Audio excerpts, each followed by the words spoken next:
Welcome everyone to this video on the Leo full moon. I'm here with Erik Roth. So excited to do this with you, Erik. It's been a while since we've come together to create a video. And we're looking Yes. at, yes, we're looking at the Leo full moon. It's squared by Uranus. It is epic and it's going beyond the known.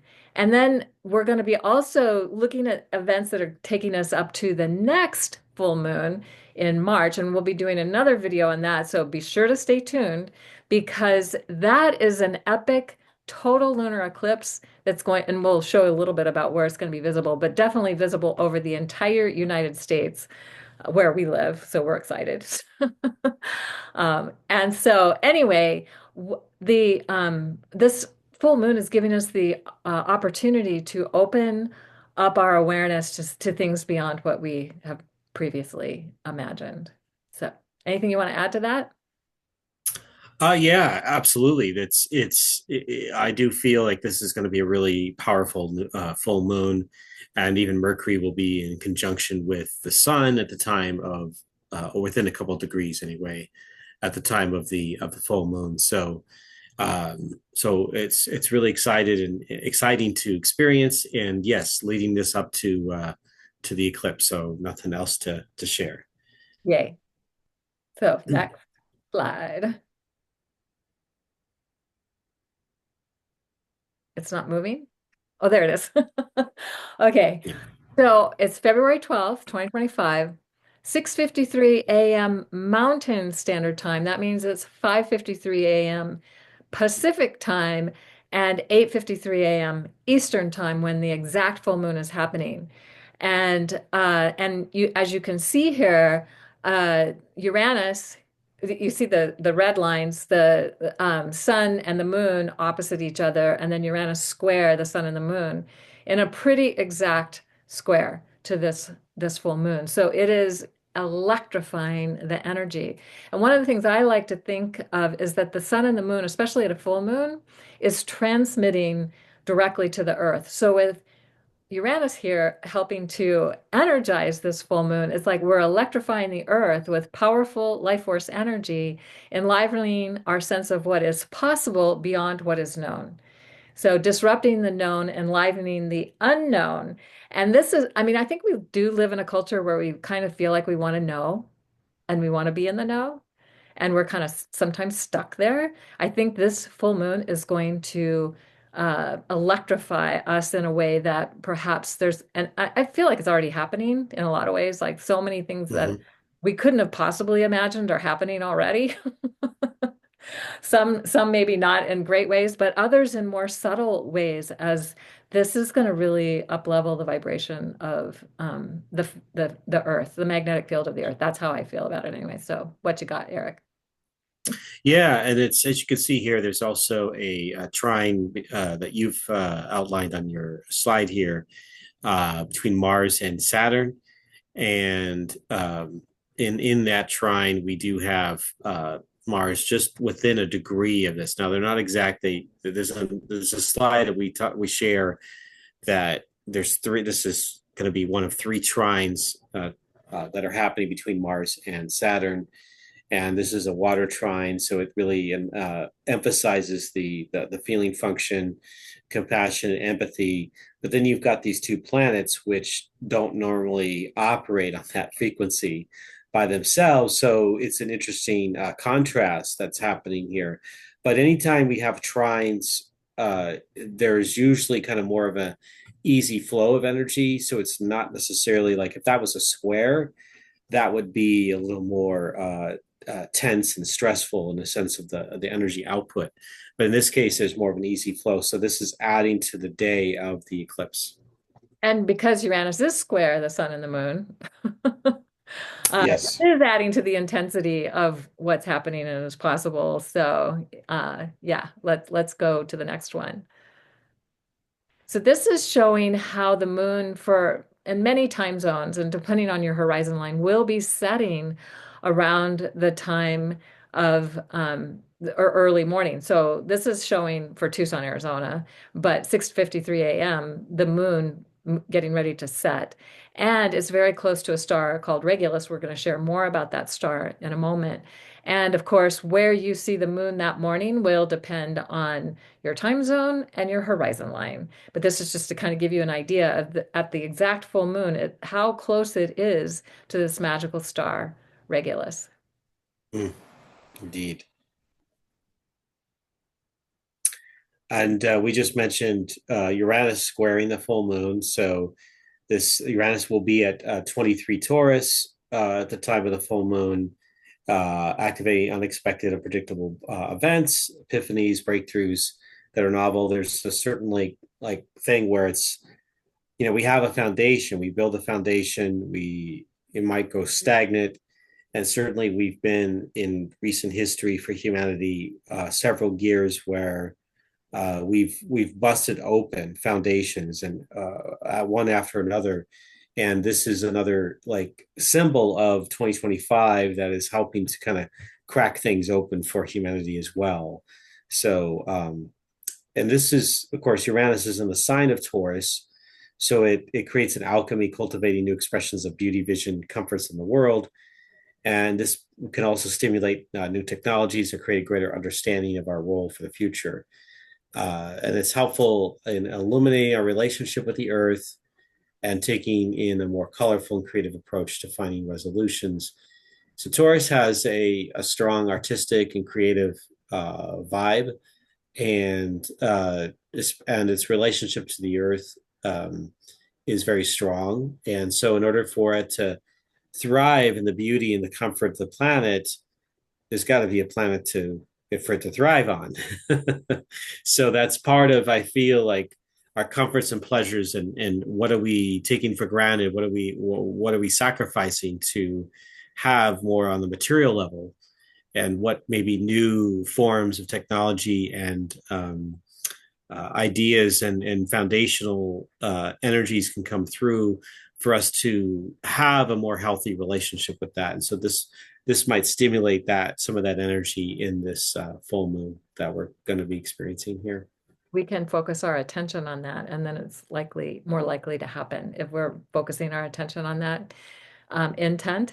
And also, if we think about one of the things I know that I've been very aware of is there's a lot of information out there about the geomagnetic field of the Earth and the expansion of ley lines and how much more energy and things are shifting in the Earth's geomagnetic electric field, I guess I should say that. And then we have this full moon that is going to be adding to all of that. Very exciting. So I think it's really important for us to just stay aware and see what's coming through. And is what you believe really true, or is what you believe only happening because you believe it? And if you change that belief, then what would happen? I think that's our. Yes, that's a great statement. Thank you. All right. Out of Bounds Mars, trine Yeah. Saturn. So as Erik mentioned earlier, showing the trine between Mars and Saturn on that chart. So Mars is out of bounds. It has been out of bounds since early December. It stays out of bounds until April 5th. It's going to be 26 degrees, almost 27 degrees north out of bounds at the time of this full moon. So very amazing to have this added wild card factor to this full moon. So Mars, any planet out of bounds is not going to be behaving in their normal way because they're outside the boundaries of ordinary reality, our everyday reality. And the first Mars trine, Saturn trine, was September 29th. They were at 14 Cancer Pisces. And 14 Cancer happens to be the degree of where Sirius is located. And Erik and I did this amazing, we've done two amazing classes, actually, one on the Bohemian stars and focusing on Sirius because it's one of the magical stars of the ancient alchemists. And also, we did one on the stellar gateways, and Sirius is one of the main stars of the winter triangle that we focused on. Yes. Yeah. So, whoa. So Mars was such close alignment with Sirius at the first Mars Saturn trine, bringing in that energy of the magical energy of Sirius. Now, what's interesting is the last trine is at 24 Cancer Pisces, almost 25, but it's not, so it's 10 degrees away from Sirius. It's not as close, but the moon will be at 14, almost 15 degrees Cancer, but very aligned with Sirius. So really helping to transmit that energy to the Earth, the of that magical star. And then February 9th will be the exact Saturn-Mars trine or Mars-Saturn trine. Mars is retrograde until the 18th, I think, of The February. 23rd of February. 23rd of February. Yeah. Something was happening on the 18th. Anyway, but they are still within less than a degree of each other at the time of the full moon.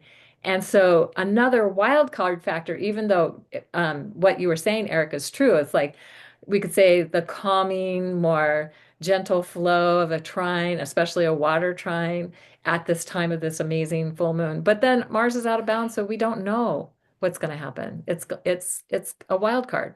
It's a wild card factor. So, yeah.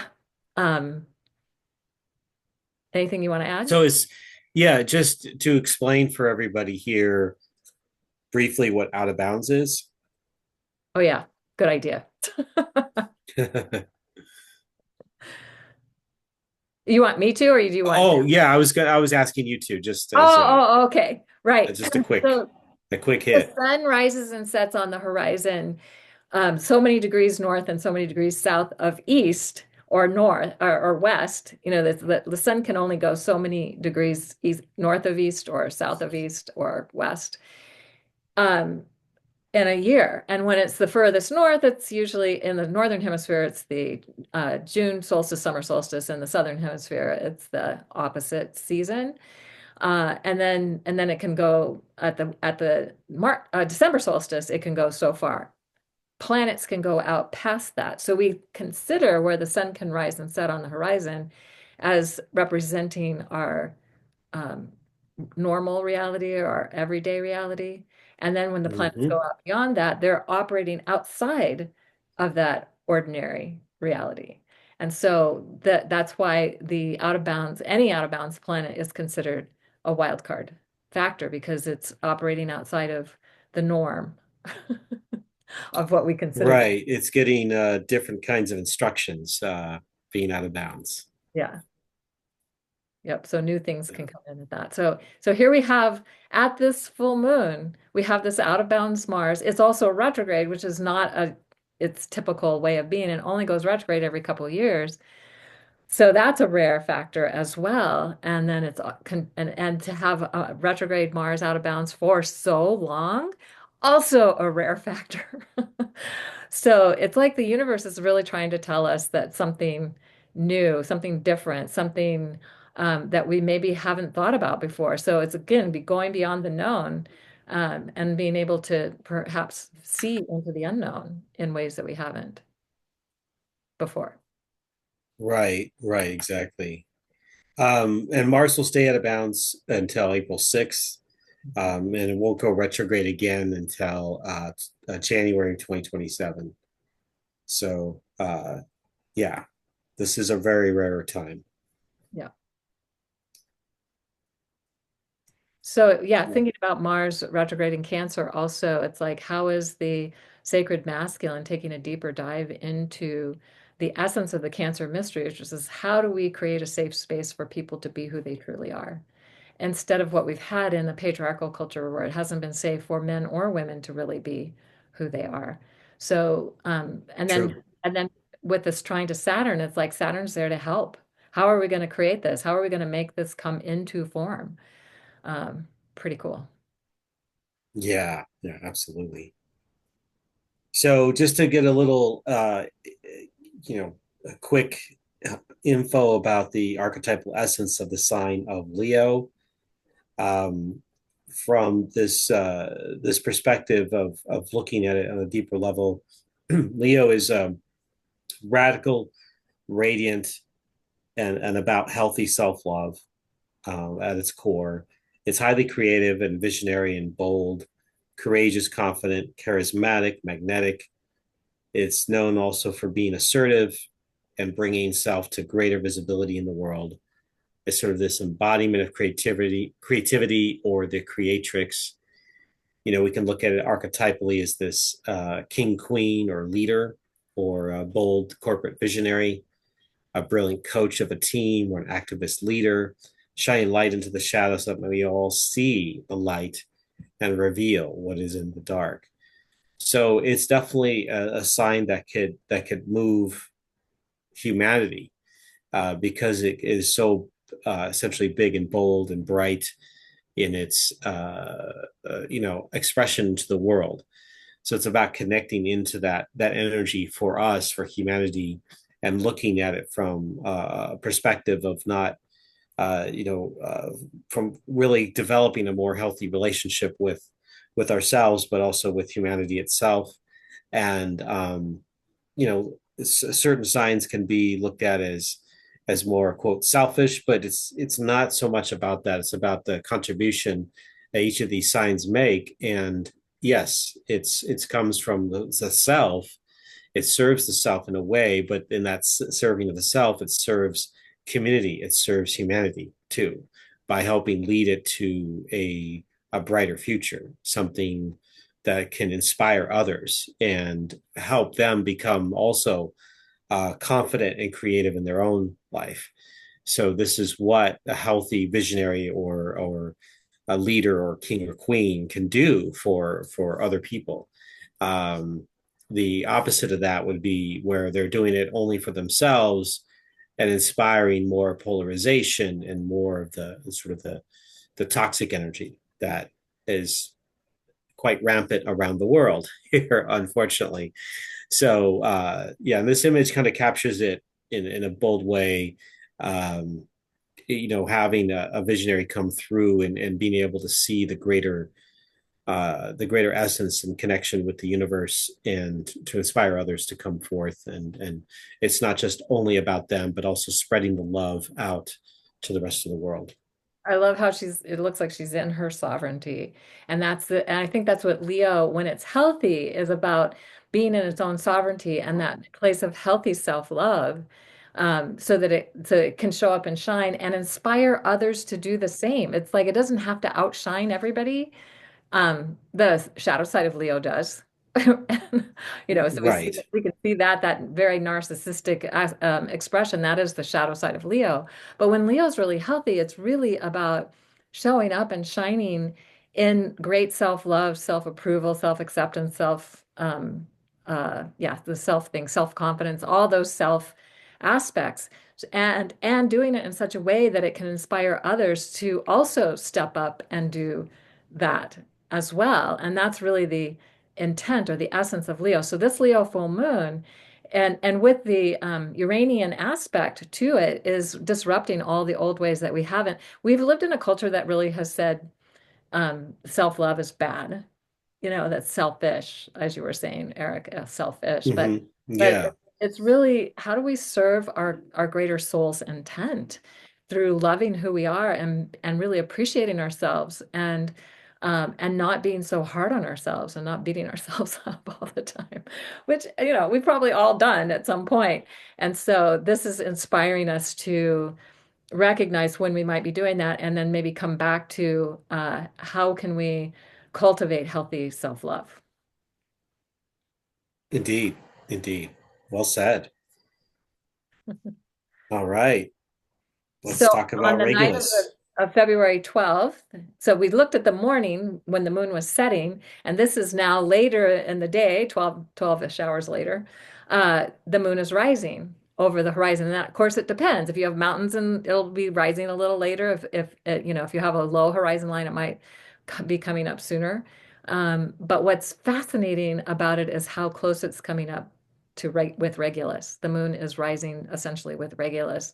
And this is one of the four royal stars of the ancients. It's also one of the Bohemian stars, similar to Sirius that we talked about earlier. And back in 2011, the end of November 2011, this star moved, we could say the seasonal sign of Virgo moved over the star. The star didn't move. And it started a 2,160-year process of being overlaid by Virgo. And it's still at the 0 degree point because it's only moving 1 degree every 72 years. So it's very, very early on in the 0 degree mark. And here we are with the amazing moon rising and also then transmitting from Regulus, the heart star of the lion. And how are we connecting Yes. to our heart, which is also the whole thing about Leo. Now, it's in Virgo. So this is letting us see how there's a difference between the seasonal signs and the constellations, since Regulus is now at 0 Virgo, and most of the constellation of the lion is overlaid by the seasonal sign of Virgo.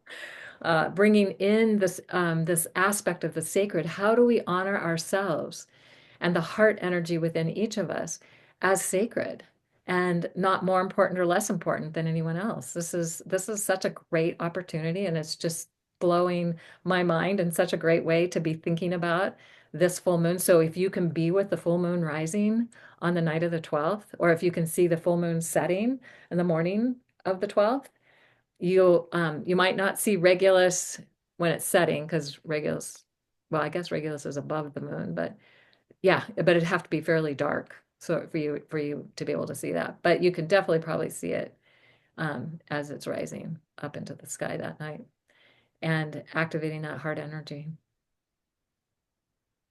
Yeah, Regulus is such a powerful indicator. It was actually one of the symbols of that as one astrologer used as a turning of a new age with Regulus moving into the sign of Virgo from astrologer Dane Rajar. Um, so it represents a new form for humanity coming through and really connecting us into a greater sovereignty within ourselves and service for the world. Beautiful. Yay. A little All more on right. Regulus coming next. Yes. So yeah, so here we have a sovereign divine being, um, with the lion standing next to the heart star of the lion. And we could, so I know the lion has often been represented as masculine, but we could also say she's feminine. I mean, in the ancient Egyptian culture, Sekhmet was the lion-headed goddess, and she was a powerful, in fact, she's in some stories I have read about her, she goes further back than like Isis and Osiris and some of those gods and goddesses. She goes further back, way back in time. And she has a healing power. She gives birth to well, she's co consort with Ptah, and they have a child together, Nefertum, who becomes the a healer, and she's also about healing, helping to heal people. So from the heart, from the place of the heart. So this is a star that has represented royalty, one of the four royal stars, of course, of the ancients, and and really for me, I think of it as the royalty or divinity that's within each of us. We all have that. We're all divine beings. We're all here for a reason. We all chose to be here at this time, and our role is not any more or less significant than anyone else's. Some people just have more of a spotlight on them. And then this star is something that represents great success when, especially when we're practicing forgiveness from the heart. And it helps one release the need for revenge, because revenge does not ever work out in the way that we would like it to necessarily. It's not worth it, not worth our time and our energy. So if we can get to that place of deeper forgiveness for ourselves and each other, wow, this is something this full moon is helping to bring through for us. It's also considered a doorway to the Hall of Records, and similar to what's in the Sphinx, there's many stories about how there's a whole Hall of Records underneath the paw of the Sphinx, but also the Hall of Records that's within our own DNA. So we have that being activated as well at this full moon. Pretty cool. Yeah. Yeah. Absolutely.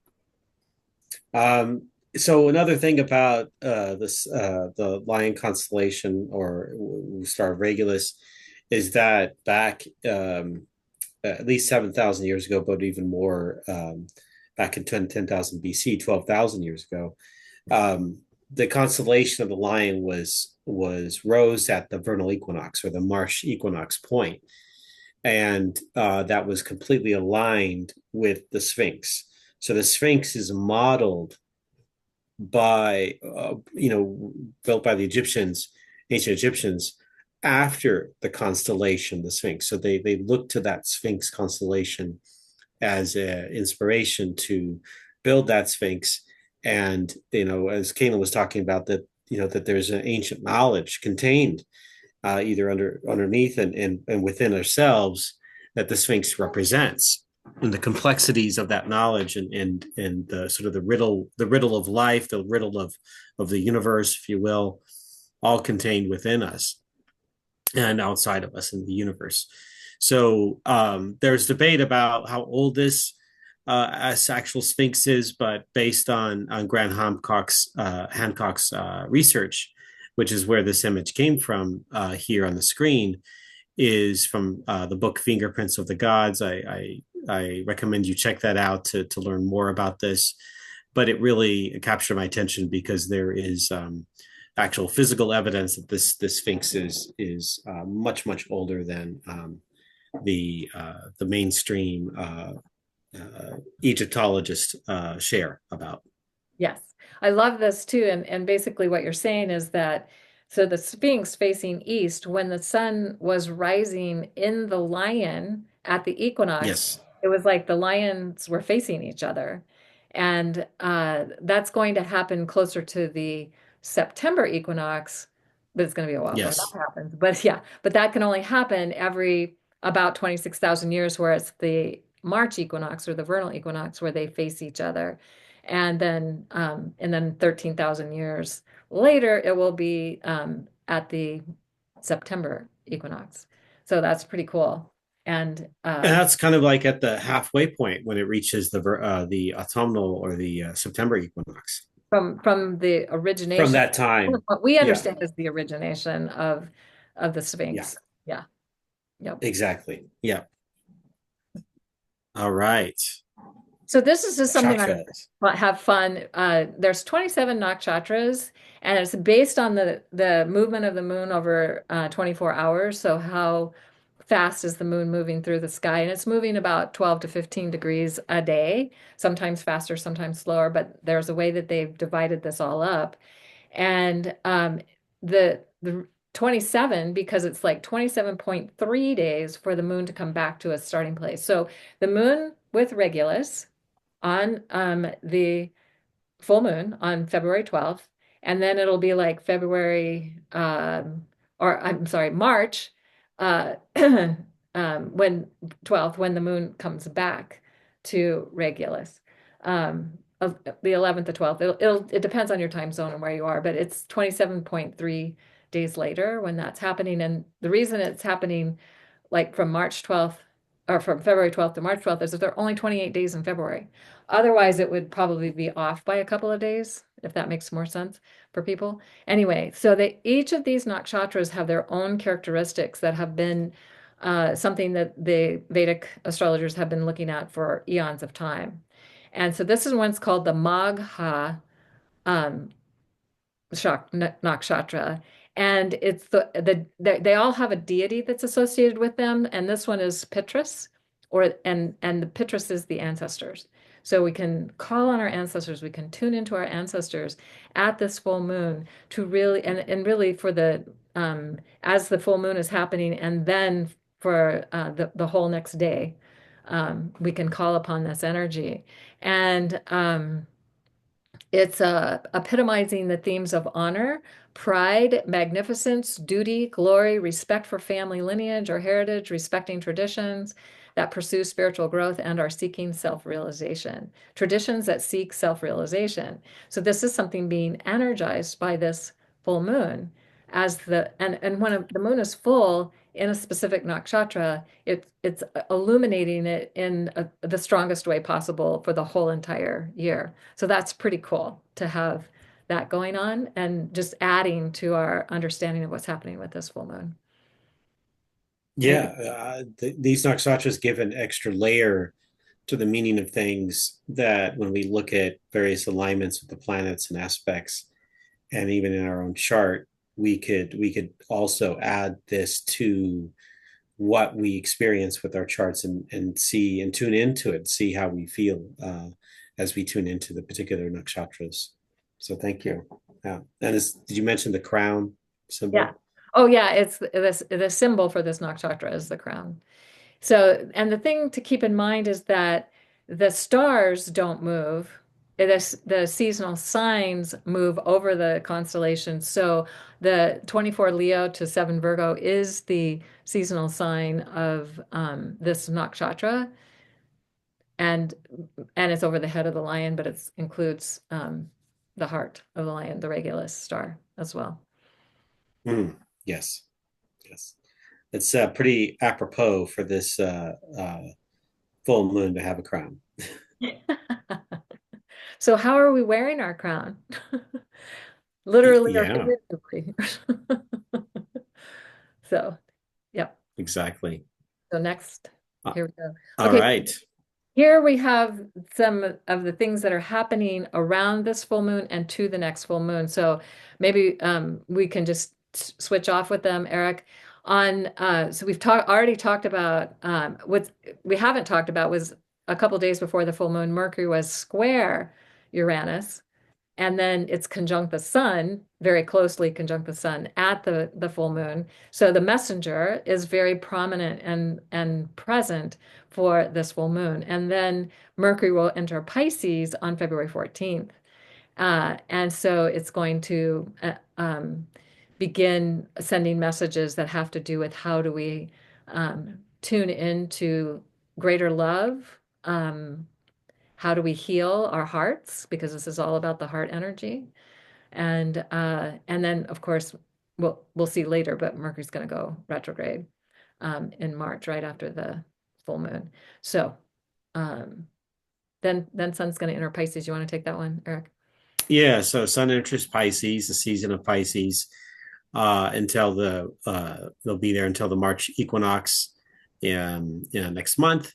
And so this is building up toward the eclipse season, along with a really powerful March and April for the world, for humanity, with the massive collection of planets and points in Pisces, the signs of Pisces and Aries.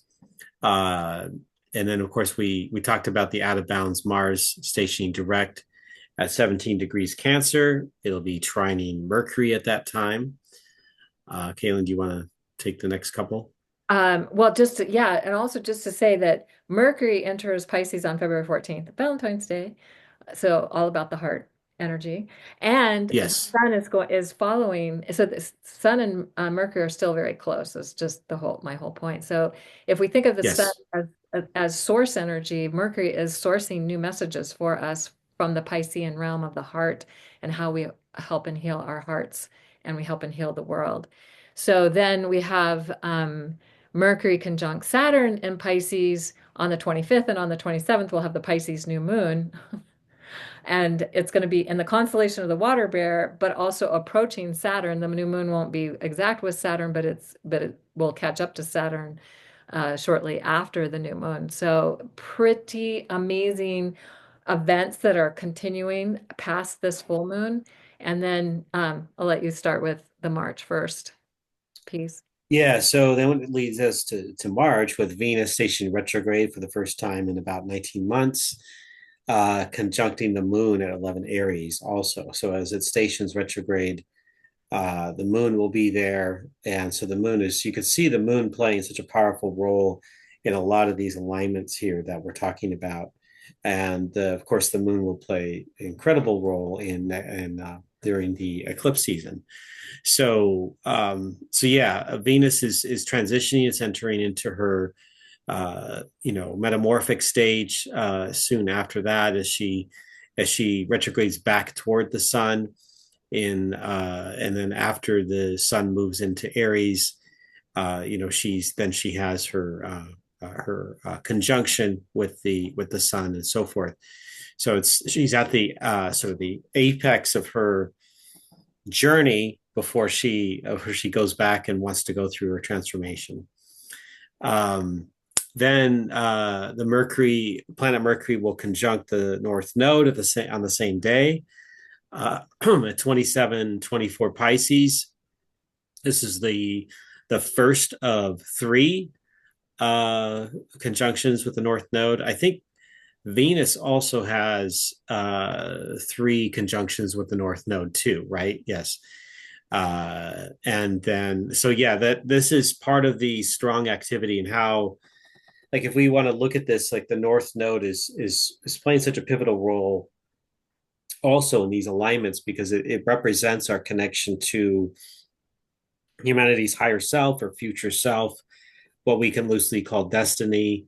What do we want to envision and open up toward for our future? And the fact that this February 12th full moon has a lot to do with envisioning for our future. That's important for us to connect into that energy. Mercury, as you mentioned, the source of transmission that comes through. What messages do we want to maybe give ourselves and give others, and get out there into the world to forge ahead of what we want particularly through the feeling function, heart and compassion and providing safe space for humanity. Beautiful. And yeah, so Mercury conjunct the North Node, Mercury conjunct Neptune, Mercury going into Aries, like boom, boom, boom, Yes. one right after the other. So Mercury Oh has, yeah, I forgot. Yeah, Neptune's in there. Go ahead. yeah. And then Mercury's going to go retrograde on the day of the total lunar eclipse. Just throwing that out there. We'll follow up more on this in the coming video on what's going on. And then Mercury's going to conjunct Venus on March 11th.